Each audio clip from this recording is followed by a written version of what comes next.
So, 2024 is finally coming to a close, and I feel like if I'm going to commit to this indie game review thing, I should take the time to go through the best and worst indie games of the year. Of course, this is still a channel dedicated to writing, so the games getting reviewed today are going to be judged on story, characters, world building, themes, and how the mechanics of the game integrate with the previously mentioned parts. That means there are going to be games I didn't like, such as Once Human, which won't be listed among the worst games of the year because the one redeeming quality of the game was the writing and creativity. Then there are going to be games I did like, such as The Land Beneath Us or Merchant of the Skies, the one you're watching me play right now, which won't be included because the story was mediocre even if the gameplay was a lot of fun. And then there are games like Tiny Glade, which bored the crap out of me, but the game had no story to judge, so where could I possibly put it on either list?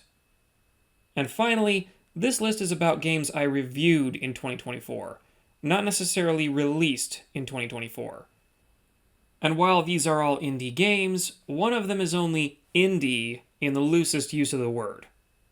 And with that out of the way, let's start with the 5 worst games of the year. In 5th place, we have Delta V, Rings of Saturn.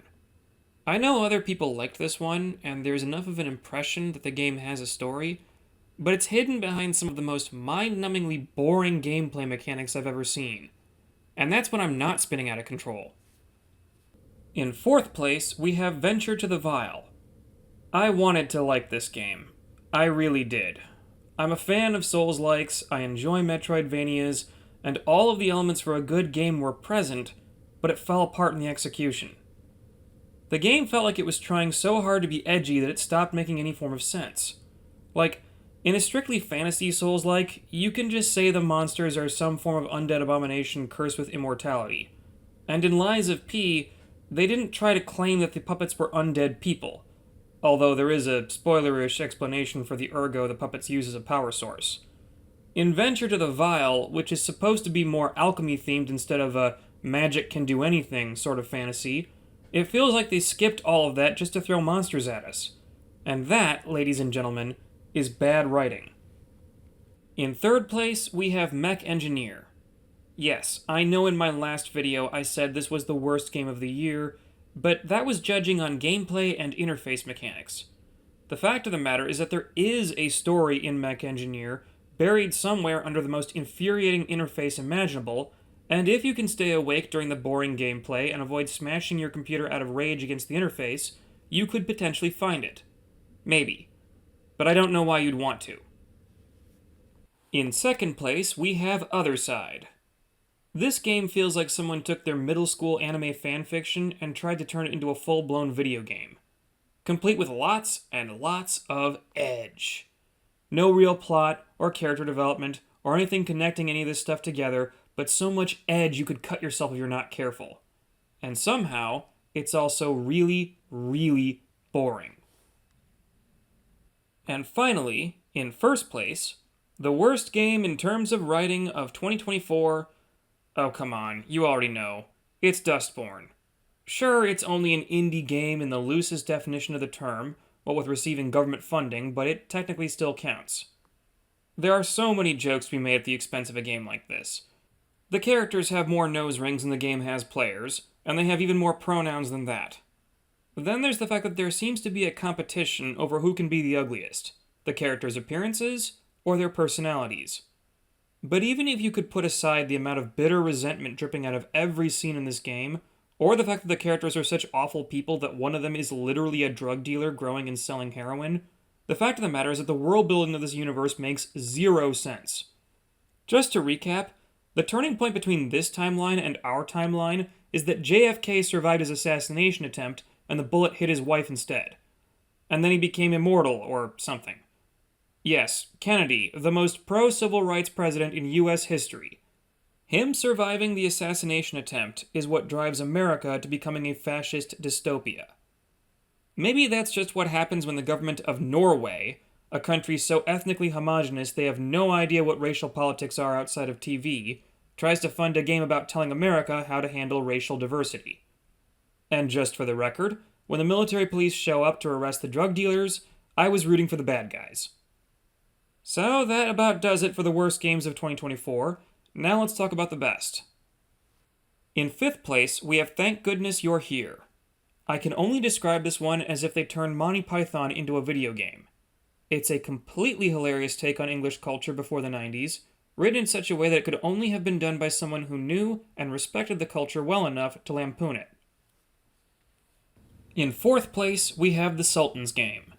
Excellent world building, a deep and complex political story game, and that's just the free demo. I cannot wait until the full version comes out. Just don't play it if you have a weak stomach. In 3rd place, we have Tactical Breach Wizards. I know this one is an overly dressed up puzzle-solving game, but the story behind it makes the game more fun than it had any right to be. The world building is excellent, the characters are well written, and it's nice to see different age demographics as player characters than just kid, teenager, and early 20-something. Yeesh, I'm getting old.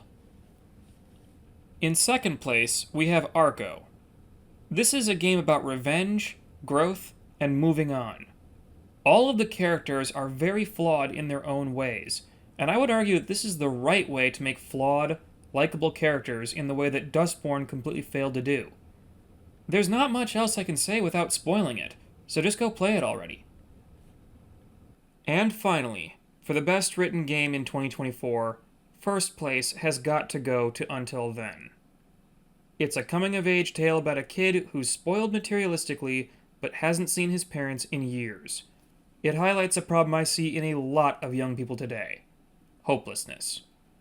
The Philippines is a nation with very little industry and a notoriously corrupt and incompetent government, which might sound familiar to a lot of people in the United States. Or anywhere else, really. Nepotism is the primary means of getting ahead, upward mobility feels and often is impossible, and it gets worse for young men as the Philippines are a hotspot for passport bros. Regardless of what you think of those guys, when rich American men fly into another country in search of traditional women and scoop up the most attractive girls they can find, it doesn't leave the local male population with much to look forward to or strive for. So where do young men find motivation? What gives teenagers in general a reason to apply themselves when they rightfully feel like they have no future? Well, you find something you're passionate about. Something that gives your life meaning. You focus on the friends you have who are there for you when it matters most. Only a small minority among Gen Z or the tail-end millennials like myself are ever going to find romantic love or a relationship that leads to having a family.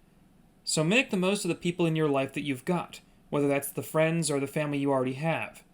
And if you are one of those lucky few, don't you dare take that person for granted. And that wraps up the best and worst indie games of 2024. I'll be sticking to this program going forward, trying to review indie games whenever possible. And of course, you can find my latest novel, Heroes of Janan: The Power of Belief, over on Amazon. Hit that like and subscribe button for more videos in 2025, and have a happy new year. Thank you all, and goodbye.